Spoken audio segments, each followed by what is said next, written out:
Lənkəran Siyahlar kəndindən martın fevralın 3-ü. Qardaşım İbrahim Mahmud düşən zaman aprelin 6-sı İranın Rəşt gedir ağa. Kəpurçal. Bəndər Ənzəli Kəpurçal. Bəndər Ənzəli Kəpurçal kəndi. Kəpurçal sahilində bak burada bu aksaqqal tapıb. Siz onu necə tapdınız? Sual bir dənə ona verin. Bilgi متوجه باش چطور پیدا بکنید عمق 25 بازی oraya حدودا 25 عمق آب بود 25 metre بیشتر عمق آب 25 30 متر عمق آب بود Değer 25 metre suyun derinliğiydi. O zamanki buranın suyun derinliği 25 metredir. Xoş. Evet. Destiğinizde 4 kilometre, yaşan kilometre bu yana bu عمق آب. Bəli. Ama yine bir gittim bağır diyeyim ki eğer sürücüse bu kadar fazla. Değer biz bunu denizden tapdıq. Orada bizim zadımız vardı, ışıklarımız var, bizim caygahımız var. Yani bizim baxır, nəzarət altındadır bura. Bunu elə bil ki 15 elə bil ki uzaq yerdeydi. Bunu bir tapmışıq, gətirmişik. Şu an xoddan peyda burada burada, bəli. Ha. Badam babur demine buzurgi zeng bizim paska. Değer bunu getirdik üste. Sonra zeng elədik polisə. Polis geldi. Polis geldi yani. Ha, polis geldi ki bu fiziki kanuni. Bəs onun əynində kurtkasız adı var. Ha, hocam. Yok köynəyi. Yok foka, yesere. Bak bir cür zadı var. Yok edəydi. Köynəyi yok. Yok. Ben doğru. Ne, qoya çiz nəşdi, plan nəşdi yəni. Plan nəşdi. Böyle de çiz. Nəsə bir xəsarət üzündə zaten. Ne, surət şfayət bir poxtu. Abi durun. Zat. İnciri bu. Kelle tu abu tam ala. Deyir ki kellesi suyun içindeydi, ayakları üstteydi.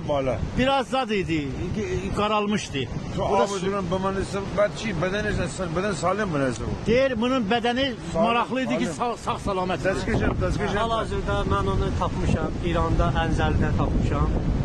İnşallah Allah'ın köməkliyi ilə sabahını gətirərəm. Bugün də tarixi qeyd elə qardaş. Tarixi bugün 25'i Apreli 2025. 2025-ci ildə bizdə tarixdir. Sizdə neçədir tarix? Bizim tariximiz indi bugünkü günümüz şükür Allah'a 5 Fərvərdin ilk bahar. 5 Fərvərdin 1404. Hal-hazırda bu sahildə. Deyir bu qardaş ki mən gördüm bundan hündürtər idi. Amma süfətdə bir deyil elə bil. Elə kizlər. Süfətdə mən tanıdım. Qardaş Bizə cəndəni təlam deşdi. Tələr demə bu. Demək məni tanıdı qardaş. Deyir həmin ki tumarı yəni şomarı dedi, sən məni gördün, mən tanıdın. Tanıdım abi. Deyir Allah canlı bir sağ eləsin. Mən öpüş günə. Bir get mən çıx xidmətim. Öpüş günə. Bir qardaş. Allah köməkli. Vazifəyim var babacan. Deyir mən borcumdur, insandır. Deyir mən qabaqda birini tapmışam, ikisini tapmışam. Oğlanlarımı da təşviq elədim, yəni hədiyyə verdim. Hədiyyə elədim deyə şükür Allah bunu gətirdiniz. Bunu qayıqla gətirdik bura. Bir daha arzu edirəm ki, heç bir ailəyə belə bir şey qismət olmaz. Bəli. Bəli.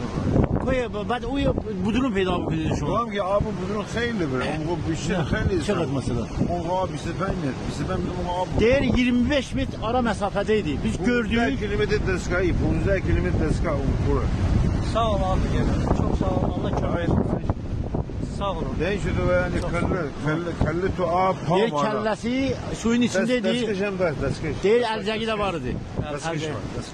Mobil falan hiç nəşdi, nə? Yani cibin o falan demiş. Ama xodana bağlı mən bizi buraya Pascal Bamu sürücüsü bu da bazen Deyir gətirdi, zat polislər gəldi. Burada qeydiyyatçılarla. Bizi şıqanını Bamu kene bizi maşın. Əmin Bamu vurdu o potları. Abi Bamu. Bəli, əmin. Sağ ol. بعد آیا کوی کپورچال شیمی سویت مجیده نه شیمی اسم آیه من سید هادیانی دی adım Said'di familyam Hadiyani خیلی ممنون bu defa da ben teşekkür ederim yeri de gelen gece sağ olun çok sağ olun burada İran'dı İran'ın ülkelerdi İran'ın ülkelerdi burada bak bu kadar